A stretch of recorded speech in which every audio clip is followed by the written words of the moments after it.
Side effects कुछ नहीं है मास्टरबेशन के, जो मैंने इफेक्ट्स बताए हैं they are due to some different factors.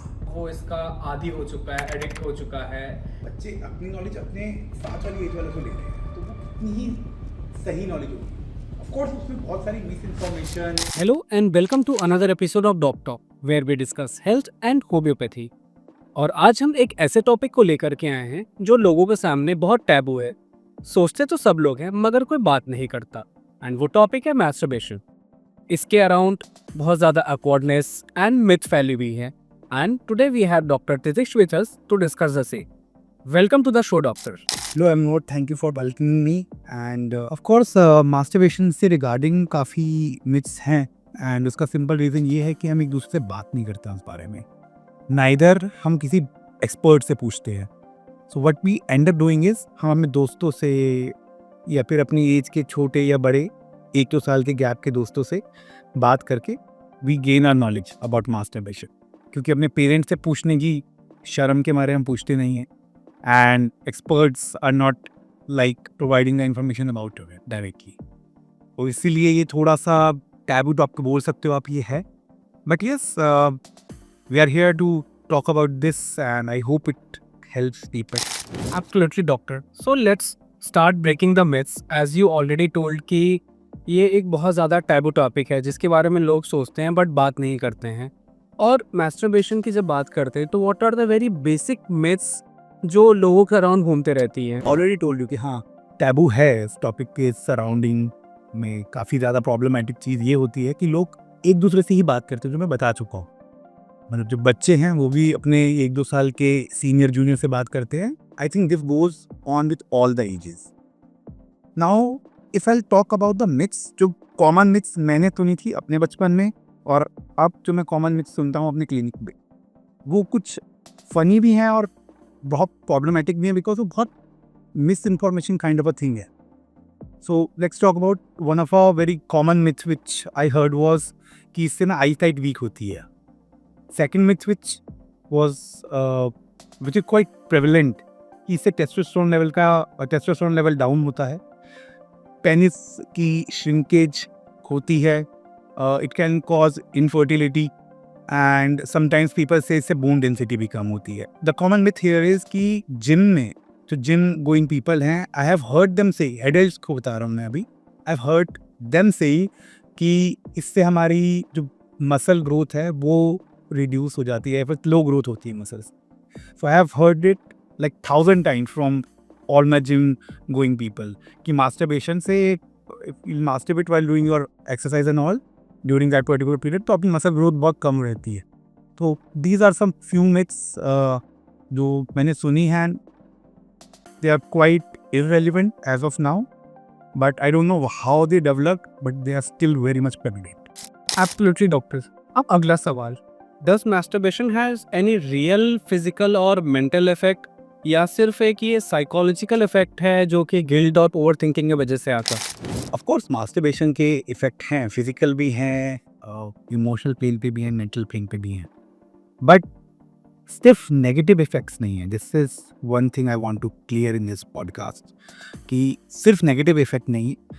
So basically if we will go by the studies, masturbation के बहुत कॉम्प्लेक्स इफेक्ट है बॉडी पर, एंड वो कॉम्प्लेक्स इफेक्ट चेंज होते हैं with age, whether you are single or in relationship as in you are married or not, तो ये उस चीज़ पे determine होते हैं। Now coming to physical effect, if I'll say, one of the most common effect which I think is important to tell you is that the masturbation अगर हम काफ़ी forcefully करते हैं या फिर aggressive way में करते हैं, तो in males there is a tendency to develop friction burn on glands पर। जो gland होता है, then people tend to think कि अच्छा ये हमारा glands red हो गया है, and they when they search it on internet they get confused कि ये balanitis तो नहीं हो गया है, right? And they end up purchasing antifungal remedies, or they start having antifungal remedies which causes other problems, like they destroy their gut microbiome. Microbiome is food fungus in the gut of the person. तो उससे वीयूटी and all पे भी effect पड़ता है because they are taking medicine without any consultation. Now if we talk about mental effects, तो हम इसको दो चीज़ों में डिवाइड करते हैं, पॉजिटिव हैं, नेगेटिव हैं. I am just generalising this. As I told you already कि और कॉम्प्लेक्स होता है इसका इफेक्ट. मैरिड पे अलग है, सिंगल्स पे अलग है, अलग अलग जेंडर पे अलग है, मेल पे अलग है, फीमेल पे अलग है, डिफरेंट एज ग्रुप में अलग इफेक्ट्स हैं. But if coming to a very general effect, if I talk about positive thing, तो हम बात करते हैं कि इससे एक तो स्ट्रेस रिलीफ होता है. स्ट्रेस में जो है मास्टरबेट करने से स्ट्रेस रिलीज होता है. सेकेंडली स्लीप में हेल्प करता है, लोगों की स्लीप बेटर हुई है. दे हैव बीन रिपोर्टिंग कि हाँ स्लीप अच्छी होती है, and there have been studies about it as well. Apart from this, people or the person gets to know about himself or herself कि हाँ what is the thing which is pleasurable for me or good for me during like the main act of sex. So these are the positive effects of masturbation if I'll talk. Then coming to the negative effects, as we know that it's a taboo topic, and it's taboo because in some of the religion it is called as sin. ये गलत है, बिल्कुल गलत है. तो when a person masturbate, एक वो particular guilt and shame becomes a part of it. And of course, if we'll do the masturbation regularly, basically masturbation की tendency, people have a tendency to like do masturbation compulsively sometimes. Addiction type हो जाता है. I'm not saying सबको हो जाता है, but there is a term known as compulsive sexual behavior. So it is possible that a person is doing masturbation because he has this particular problem. So in that scenario, because he is compromising his day-to-day activities because of masturbation and thoughts of sexual etc. तो उसमें we have a problem कि तो guilt and shame तो part है ही है. Apart from that, day-to-day activities में भी तुम part नहीं लेते हो just to do masturbation. And the last one, which according to me is the most common, जिसकी वजह से patient मेरे पास आते हैं and they feel कि उनको ज़रूरत है मेडिकल अटेंशन की, is they develop a tendency to use it as a coping mechanism. So instead of facing their problems directly, they use it as a coping mechanism, which is at some level fine, but after a particular threshold, वो I don't think it's healthy after a threshold period. तो negative effects तब ज़्यादा importance लेते हैं जब वो compulsively masturbate करते हैं लोग rather than नॉर्मल रेट से. तो if we talk about it in a very general term, side effects कुछ नहीं है मास्टरबेशन के. जो मैंने इफ़ेक्ट्स बताए हैं, they are due to some different factors. So that is all. Absolutely, like it was a very informative doctor. लेकिन how can one understand कि हाँ अब वो इसका आदी हो चुका है, एडिक्ट हो चुका है, कैसे को पता चलेगा? Great question to be honest. So basically इसका कुछ पर्टिकुलर नंबर नहीं मैं बता सकता हूँ कि क्या है क्या नहीं. It is a matter which can be explain in a very subjective man. कि अगर आपकी डे टू डे लाइफ में you are like prioritising masturbation over your other activities, तो I suppose you are addicted to it, and आपको शायद ये unhealthy level तक आप masturbate कर रहे होगे, तभी you are like giving importance to masturbation first rather than your day to day activities.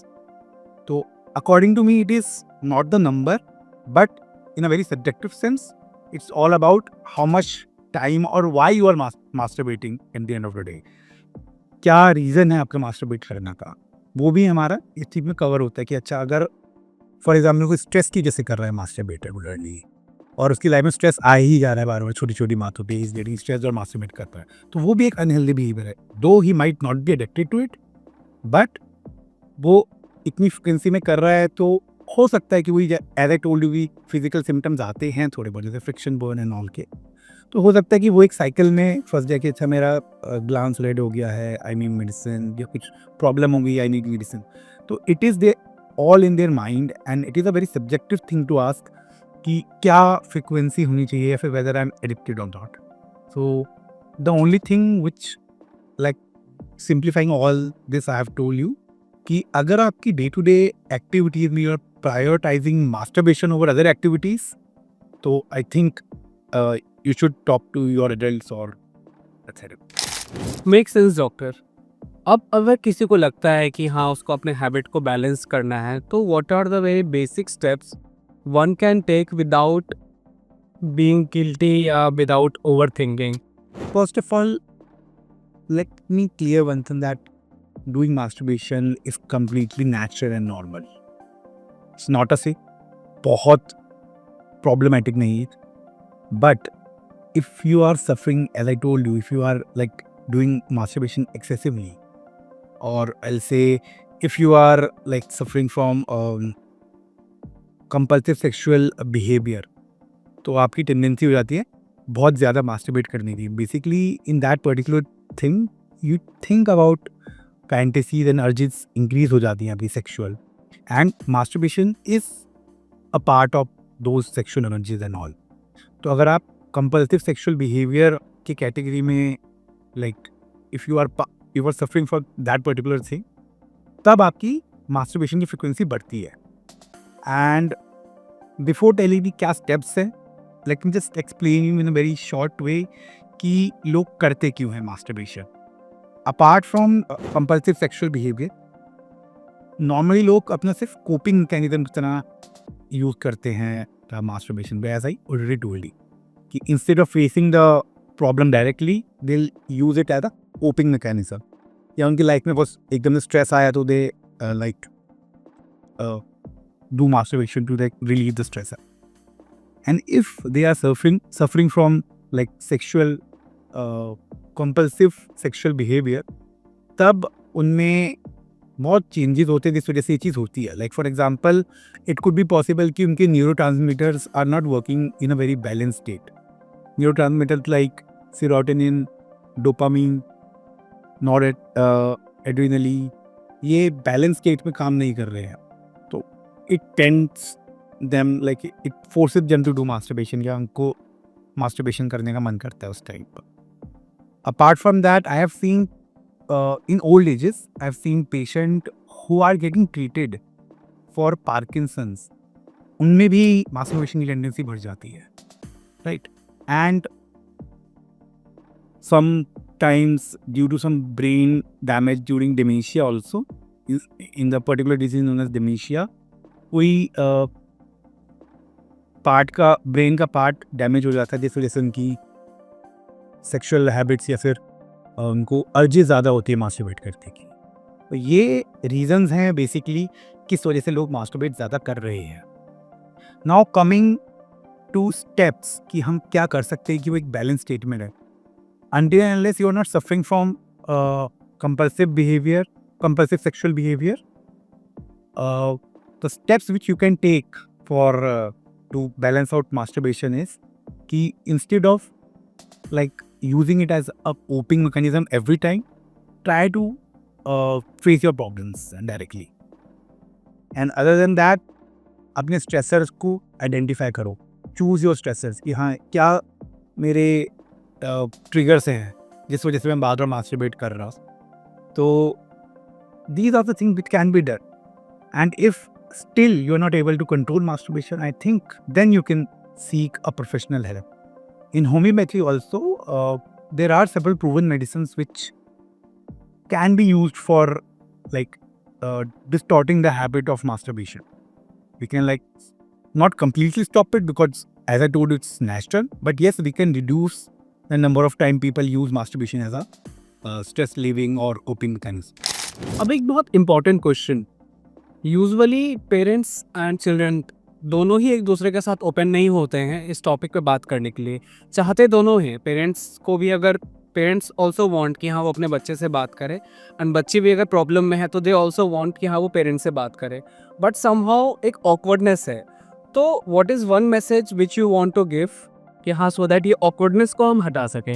Awkwardness है बिकॉज एक सीनियर वाली बात आ जाती है कि यार मैं तो इससे बहुत बड़ा हूँ, इस बारे में बात स्टार्ट कैसे कर. पेरेंट्स सोचते हैं, बच्चे सोचते हैं मम्मी पापा हैं, पता नहीं इस बात के बारे में पूछूंगा तो मार तो नहीं पड़ेगी, डांट तो नहीं पड़ेगी. या कई बार क्या होता है, if a child is caught masturbating, तो पकड़ के पीट देते हैं पेरेंट्स अपने बच्चे को, या डांट देते हैं, या फिर बोलते हैं कि स्कूल में दोस्तों सीख के रहा है, ये करके आया है। तो लोगों बच्चों के दिमाग में होता है कि हम बहुत गलत या गंदी चीज़ कर रहे हैं, दो इस चीज़ को रोकते नहीं हैं, हम छुप के करने लग जाते हैं।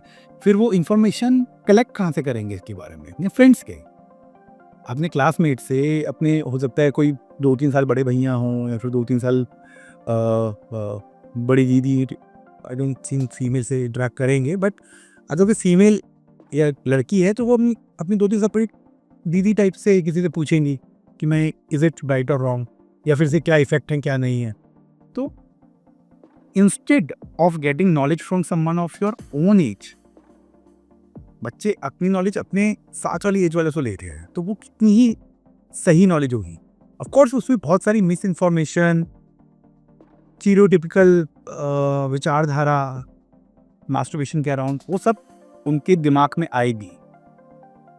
तो just to tackle it, I want to tell all the parents, and if teenagers देख रहे हैं वीडियो, कि be open to these questions.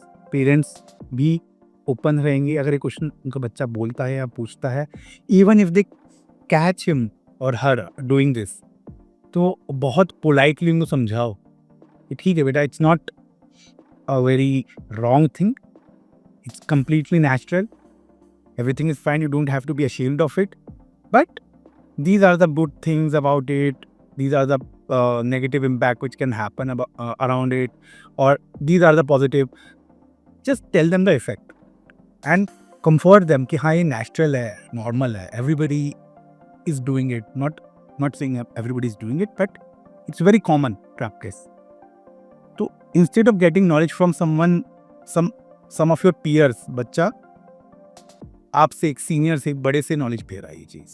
Similarity बच्चों के लिए या फिर टीनेजर्स के लिए मैसेज है कि if they are like they want to do it and they want a healthy sex talk from their parents, तो I think they should ask their parents कि मेरे को ना कुछ बातें जाननी है, स्टार्ट विद इट एंड पूछो कि पापा ये या मम्मी ये, उनको जानना है कि हेल्दी वे क्या है, इज़ इट हेल्दी और नॉट, ये वो हमारे बीच में बोल दो कि हम दोस्तों के बीच में डिस्कशन हुआ था या फिर कुछ भी हुआ था, but ask the question from your parents. या कोई बड़ा भाई है जो कि काफ़ी बड़ा है आपसे, लाइक मैरिड है या फिर ही इज़ कॉलेज गोइंग, उनसे ही पूछ सकते हो, but I am not sure whether they will be telling the right thing और नॉट। आजकल नेट पे सब अवेलेबल है, द प्रॉब्लम इज सब पहले नेट पे जाते हैं, देखते हैं, and we are not sure whether the information is right और रॉन्ग। एंड अगर वो नेट पे भी जा रहे हैं तो मेक श्योर कि आप किसी अच्छे डॉक्टर के लिखे हुए स्टडीज़ पढ़ रहे हैं, rather than normal blogs, not by normal people, not qualified people. So it was a very wonderful session doctor, and आज जो आपने मैस्टरबेशन के बारे में मिथ एंड फैक्ट्स बताए हैं, and the best part was कि एक जो मैसेज आपने पेरेंट्स और टीनेजर्स के लिए दिया है, that was the amazing. Once again thank you doctor for coming to the show, it was an amazing session with you. Thank you, Anmol. And to conclude everything, I'll just say कि masturbation is completely natural, normal process. कोई sin नहीं है, कुछ गलत काम नहीं कर रहे हो। बस पेरेंट्स के लिए एक एडवाइस ये है at the end of this whole podcast कि अपने पेरेंट्स, अपने बच्चों से ओपन अप हुई, and for the best part which I tell you, जो मेरे को लगा जो बेस्ट पार्ट आजकल हो रहा है, इज़ दैट जो स्कूल्स हैं, they are also providing good sex education sessions. Sometimes they hire an educator from other brands and other companies. This is something which is common in both the genders. तो ये एक उनके लिए एक अच्छी चीज़ रहेगी बच्चों के लिए कि एक एक्सपर्ट आके तुम्हें नॉलेज दे रहा है doubts about sexual health. So I hope हमारे व्यूअर्स को आज के इस एपिसोड से काफ़ी लर्निंग्स मिली होंगी, be it teenagers, be it any age group, be it any gender, सबको इस एपिसोड से बिल्कुल लर्निंग मिली है। Specially to the parents, you should know कि हाँ, बच्चों के साथ ओपन अप करना बहुत इंपॉर्टेंट है, बिकॉज बच्चों के अंदर उतनी हिम्मत नहीं होती कि वो उठ करके पेरेंट्स तक आकर के अपनी प्रॉब्लम शेयर करें या बताएं कि वो किस चीज़ से गुजर रहे हैं। And to all my viewers, if you have any questions related to this topic, do ask us in comment section. Till then, keep watching Doc Talk. Stay healthy, stay safe.